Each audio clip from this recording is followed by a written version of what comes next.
Let's get back to the mystery van. No, we already just said that. Okay, well wait, so what's this other remote then?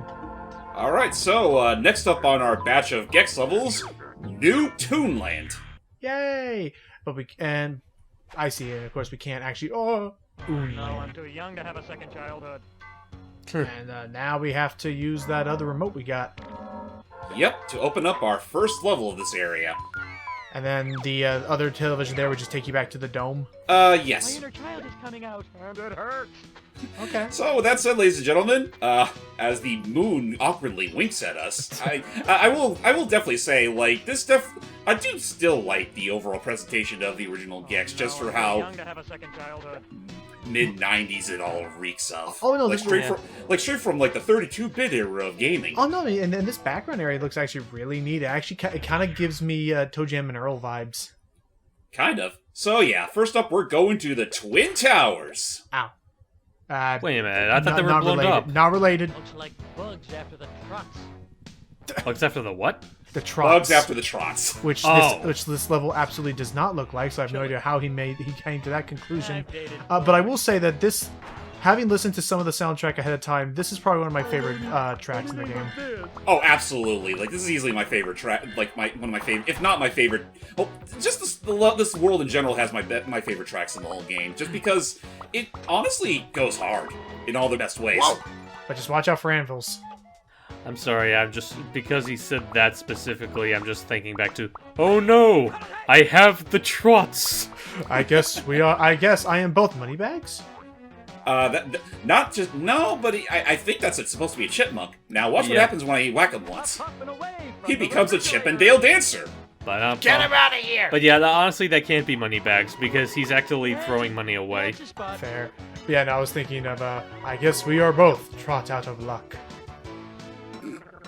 Anyhow. Yeah, no, but yeah, just the energy and the vibe of this, and yeah, I'll give it that. It's odd that it started us off right away with the horror-themed area, but hey, I'm all for it. It definitely, yeah, especially, damn it. Also should say, considering my first Gex game of the lot was Enter the Gecko, and that game lets you start off with one of two worlds, and one of them was also, well, they were both also horror and cartoon themed. And the cartoon theme, by comparison, honestly, I'm not going to give them too much crap considering this was like the first foray into 3D, but goddamn, it's fucking dull compared to this. It is very. I mean, it's actually at that point. Then I would almost compare that place to Bubsy 3D, where it's very flat colors, very straight polygons. Not look at that. It's a cloud in the shape of a poodle, and it's running away. Anyway, Alright, I don't see it. It was off the screen. I'm sure we'll see some more around here. Oh. But while we look that up and take out this guy, I'm gonna look into this. I'm gonna look at this development and release paragraph because there was the poodle cloud. Aw. There it is. Yay! He's like, Yeah. Anyway, brother. Anyway, so the development and release paragraph. I want to look at this. So the concept for Gex. And I'm sorry, right? This is the part where I just kind of read it and make a little like, No, you're fine. Remark on it. The concept. Oh boy. That was not an anvil. That was. Where's the kitchen sink? Just you wait. Yeah, I'm really expecting that at some point. So the concept for Gex was created by a Mr. Lyle Hall, who began work on the project shortly after joining Crystal Dynamics. That's right. These were the people who did Tomb Raider later on. Mm-hmm. Oh, that's right. Because think about this for a moment. This is literally one of the first major games Crystal Dynamics made. Yeah, like it was Crash and Burn, a couple other racing games, but yeah, this was I think their 5th game ever made, and it wouldn't be until a little bit later that we got Pandemonium, Blazing Dragon. Pandemonium. I know they published the first game. That was actually from Toys for Bob. Oh, gotcha. Wait, hang on real quick. What year did Pandemonium come out again? 96. Yeah. Or either 95 or 96, give or take. And then it was before Mario 64. Wait, and Toys then- for Bob have been around for that long? Or if not them, I think he meant Midway Games, maybe. Or maybe. No, the first Pandemonium was Toys for Bob, and then Yes, it was. Oh, yes, yeah. Wow. The sequel was eventually, for some reason, a sequel of it was eventually made. And that's when Crystal Dynamics took over. Yeah. Oh my God. Holy crap! I'm looking this up now because we've been talking about Toys for Bob have been around since like 1990. Like Man. 9-0. Before we were even born. Jeez. They start off with a game called Star Control, and then, oh wow, Toys R Us made the first Madagascar game. I forgot about that. Yeah, that I do remember. That was weird. Anyway, let's get on. Did we get that remote? I think we. Yep, we did. Okay, because I completely lose track of this. Sorry. Anyway, so back. Sorry, so Make a back. wrong turn and end up on an old game of asteroids. That would have sucked, wouldn't it? All right. So anyway, A little late, a little early for that quote, Gex. Wait till later. so let's look at. So let's, Coming out, and let's it see. hurts. What's that question mark in our inventory? That is pretty much just there to tell you how to control the inventory, which Oh, okay. I will admit, in the great scheme of things, it's kind of the most redundant thing ever, considering the fact that all you have to do is like open it up, then you can just press one of the Action click on one of the buttons. remotes, and it'll activate one of the TVs. Oh. Which they can just do that automatically. And I mean, now I think about that, wow, actually getting to the tutorial requires you to know what the tutorial would have told you anyway. Pow. Pretty much. Anyway, let's see. Looks like bugs after the Trots. We just You made that already joke, said that. Gex. Oh my gosh. I will admit, I'm kind of bummed that Jordy isn't here with us, because I know one particular quote she'd probably get a kick out of What's in that? this world. What's that? Looks like Beetlejuice threw up. Oh. Oh, look, sheep. Anyways, let's see. Gex, okay. So we mentioned Lyle Hull. Hull wanted to create the game to take advantage of both the graphics and prowess of the 3DO. He intended to create a 2D platform game starring the coolest character I could come up with, quote unquote. Let's Not a big see. imagination then. It was created with the intention of a new mascot in mind. They wanted to, you know the story. They wanted their own Mario. They wanted their own Sonic. Initially, the development team only had 4 people in this. That's unfortunately how things used to be with smaller projects like this. Yeah, look, Super Toads. Are we from Krypton, Or do super we lizards. like wearing I heard They're a bird. lizards. Yeah, because they have tails. No, Hype, I think I heard a bird on your end. Oh Oh, no, the dog's that's screeching. one of our dogs. Yeah, we have company over, and they tend to get really antsy when we have guests. Fair enough. Bring out the dogs! So the initial game's plan was that Gex would actually, his name was going to be Gecko X, who was a stunt performer in Hollywood. The game initially centered around a Hollywood film, blah, blah, blah, blah, and he had to save his film company, his film studio, from going bankrupt at the volition of an antagonist named Carl Chameleon. Oh, I actually just realized something. I'd like to make a quick correction. That other power-up I thought was in the last world. No, you can get it here too. Oh yeah, it is lightning. And Nice. it shoots 3 ways, which automatically makes it the best of the 3. Oh no, yeah, it's basically scattergun or spread fire. Although it also makes it the most dangerous for kids. You'll see what I mean when I actually, pelt someone with it. Right. Oh, no, that's right. I remember now. Oh, here- Speaking of which, Geronimo! yeah, hopefully anyone epileptic isn't watching this. it wasn't filling the screen. Honestly, if I was to be real with you, the only times where it's been a little bit not difficult to view, but kind of getting a little bit like irritating my eye is whenever you hit those movie cameras in order to like change the world because it's a full screen effect. Either that, or if you're trying to activate the Polaroid camera. That's also true, Yeah. but it lasts for an instant. But yeah, let's see what else I can find here. Yeah, you do that. I'll be right back. I'm gonna check up on the dogs. That is Alrighty. totally fair. So let's see. So they scrapped that initial concept of the stunt performer for a new villain whose I guess his full name is Rezul or Rezul or whatever. Rez. Yeah, it's Rez. And apparently Dana Gold was the one who wrote all of Gex's dialogue for himself to read. Yep. I mean, he is a comedian, and what comedians do best than write their own stuff. Fair enough. Improvise. Let's see. Each of the worlds that we'll see in this game were given 3 distinct sets of art design that could be used to create unique levels. For example, the horror world had a haunted house set, a graveyard set, and a mode 2 set for a vertically scrolling level. While working on the game, they realized it was going to be harder than they ever thought. Who knew? It was the first game. With 2 artists working on the game's assets, a single in-game level would take around 2 months to complete. Yeah, it was. It could have used some work, or used a little more moral support. Would you say that the levels get a bit too maze-like sometimes, or...? This is probably the worst offender of that, if I can be perfectly honest, because the others aren't too bad. Okay. Oh boy, which one is it? Nope. Okay, this just resets the whole thing. So, assuming you haven't been an idiot and I know when I'm not one. whacking all the balls with your tail, you need to lick them. Yep, get them, and here we go. So yeah, this is the thing that is first your eyes. Okay, we're good. All right, now we can go back, and then aha, we can move forward. Let's see what else I can find here. All right, there's our next world remote, which will take us straight to the jungle. Welcome. They got funs and games, don't you knows? This would be great for my collection. Let's see what else I got here. I guess actually while we're doing this all, how did you first come across Gex again, James? It all started back in my early Nintendo-loving childhood, where I would often frequent the local Blockbuster and rent a couple games from there, one of which included Gex 64, Enter the Gecko. Oh, you started with that one, okay. You probably think that hurts. Ow.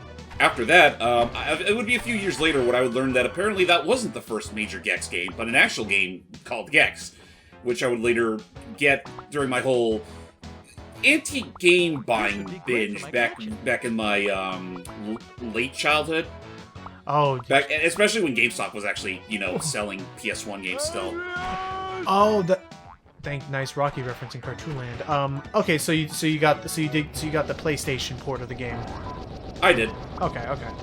So I never owned a 3DO. My first real console was just a SNES. I was able to play it through the PS2 I got later. Oh, that's right. I knew it. I completely forgot that had backwards compatibility. Nope, fair enough. It was a beautiful thing. In fact, I think I got more mileage out of that than I did at the actual PS2 support. There's a hefty library, but I will still. I still think about the time back when I was able to get the Misadventures of Trombone for a measly $7. Damn. And nowadays, that would be quite the steal. But yeah, no, otherwise, no, I'm still with you that maybe the Switch, maybe the Wii, but I would argue that in my experiences, I don't think any console's ever had as many games come out for it as the PlayStation 2 did. Definitely not. The Wii came close, but a lot of that was also shovelware.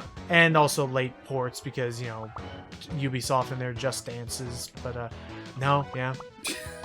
Alright. I think it only took just recently where they finally said, okay, maybe we should stop. You're already making other ones. Why waste that time? And alright.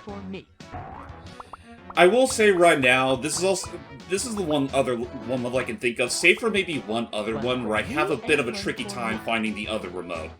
I think we have to go to the right first, because we already been to the left now. Unless, yeah, no, yeah, we've been this path. Yeah, okay, then let's... woo! But I agree that, this level in particular is starting to give me, those old, oh, jeez. It's starting to give me those old SNES game vibes, where, all their level design is a huge maze, and they just kind of plop you in it. I've also been noticing, this entire time, have we been getting, have we been getting items that increase our max health? Yes, the orange balls will increase your health by 1 foot. But only for that level. Only for that level, yes, because once you beat the level, they more or less accumulate to points. Okay. Well, and I'm assuming it would honestly be pretty broken if you were. Oh, there's the other one. Oh, I think. I hope. Think? Just power through it and. Oh, it's just a dinky little cassette tape. Man, it's just a save function. Curses. It's just passwords. We don't need no passwords and. As a precaution, and also for when you're editing, my folks are still here, so I can't really control my dogs whenever they're like this. So I'm gonna try to mute as much as I can, but there might still be a chance that you'll hear them barking here and there. I'm sure noise removal can take out some of that. But yeah, otherwise all you missed was we were just talking a bit about. Thank you.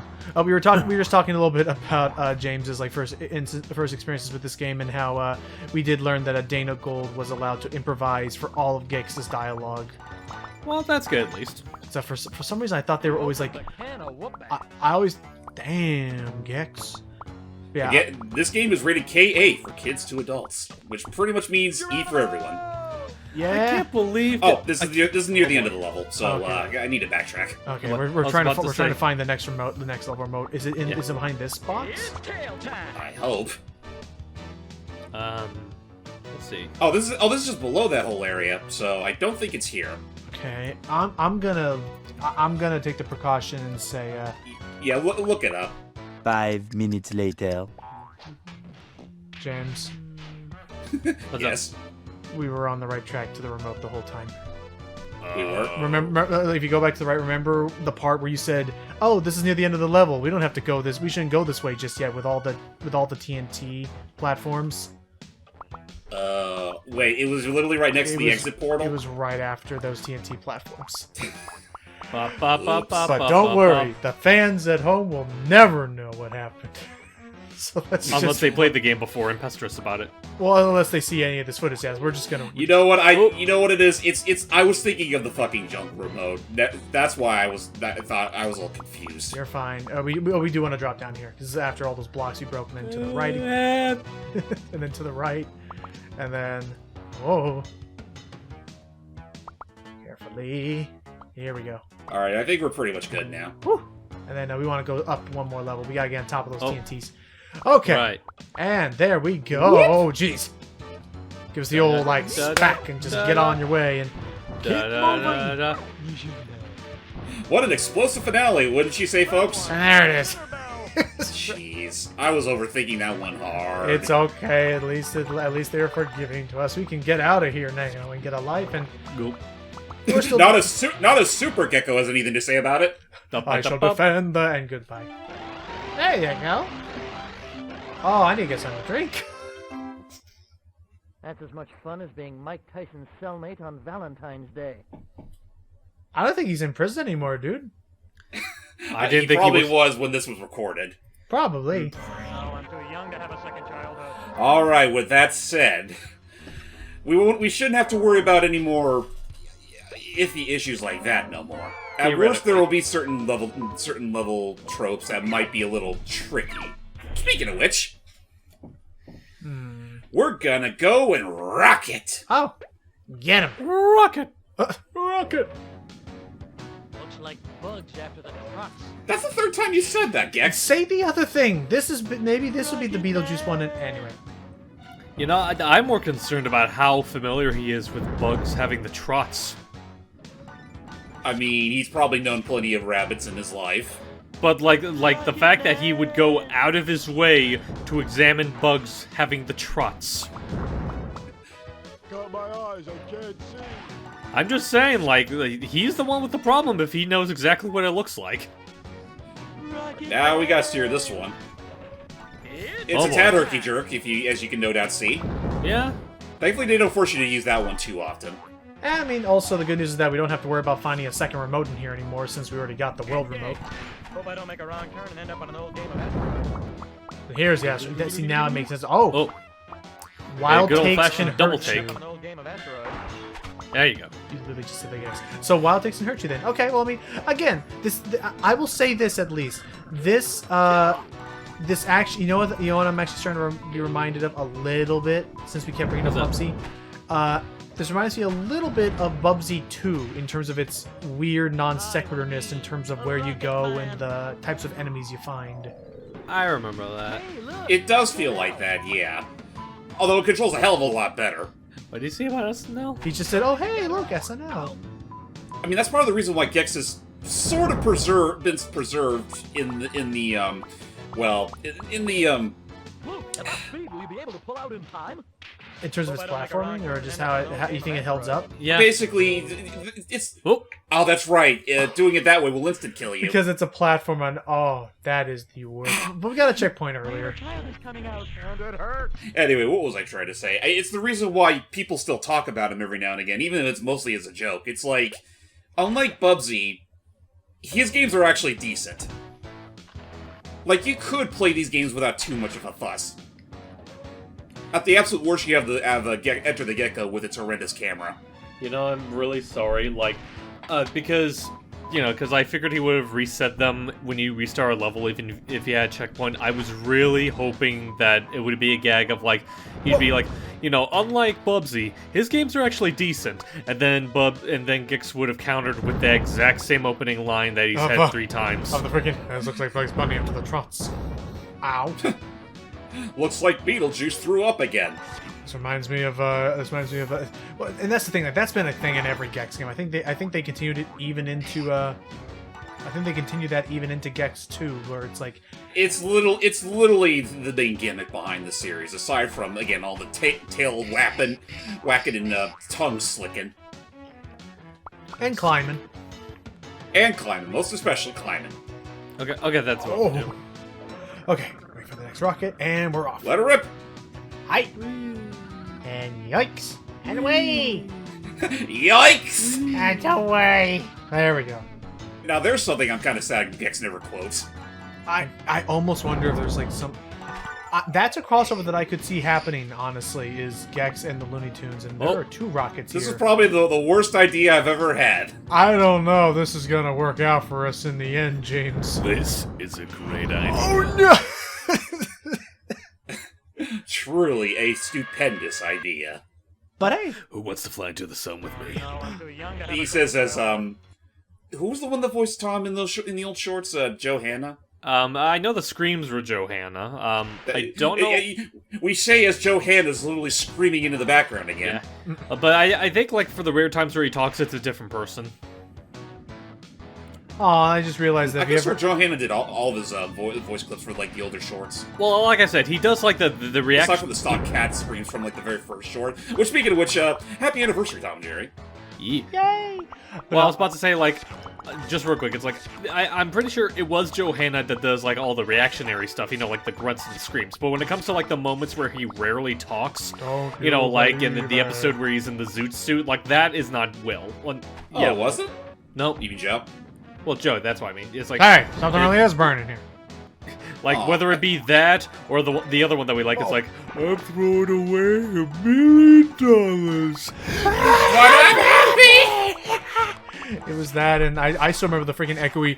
Don't you believe it? That, I think, is stock from something else. Maybe, but anyway, I'm also gonna say right now that there actually was a little bit disorienting, where the planet skybox changed, but the floor skybox has not changed this entire time with the parallax scrolling. It's just something I noticed. Anyway, the thing. Oh, thank goodness we can get out of here. The thing I was All done. The thing I was gonna say was that I understand now why it contributes to the points. Was that I realized that if you ever die and have to reload from a checkpoint, you don't carry. You I don't make a wrong turn and end up on an old game of You asteroids. just sit there. You don't maintain any extra health you've acquired. Mm-hmm. Nope. Oh, I'm too young to have a So that's it. I think we're already ready for the boss. We definitely are, because, this is what you're about to see here is pretty much what would happen if you were to take a lovable superhero from Krypton and have his origin story be written by the weirdos at Nickelodeon. Mm-hmm. Which weirdos, though? Let's see. It is The Flatulator. my calling. The Wah Beckons. Looks like Beetlejuice threw up. There it is. Okay, so now we got that line. Speaking of throwing up, the Flatulator. You know what? Now that I think about it, the one time the Trot line would actually be somewhat contextual. Excuse me, Mr. Wells. So how do we fight this guy? So, simple. Hit him with a whole bunch of anvils, assuming you can actually hit him within his oh, uh-oh. Oh, and, So yeah, unfortunately I failed that first time, so we're gonna have to try again. But otherwise, this is pretty much all you need to worry about with the Flatulator. He's a mild-mannered, somewhat gross superhero. Last alcoholic superhero for the next or all. Honestly, yeah, Gex said it best. and there we There go. you go. And then otherwise, I'm assuming if he hits the wall, if he hits the wall, that will stun you or knock you down. That pretty much means you'll have to. It's pretty much a reset. Ah, Or excuse me, reset of patterns. Like, yeah, unfortunately, I wasn't able to hit him as many times as I was supposed to, so I'm gonna have to do all that all over oh again. wait. So you have to deal a certain number of anvil damage to even clear the next phase. I want to say that's the case because I know if you hit him at least 3 times, then he just fumbles. Mr. Wells. He fumbles down, like, I mean, this would be consider the fact Looks like the kind of guy who'd just fumble already without even trying. Yeah. Okay, nice. Just one more on the left.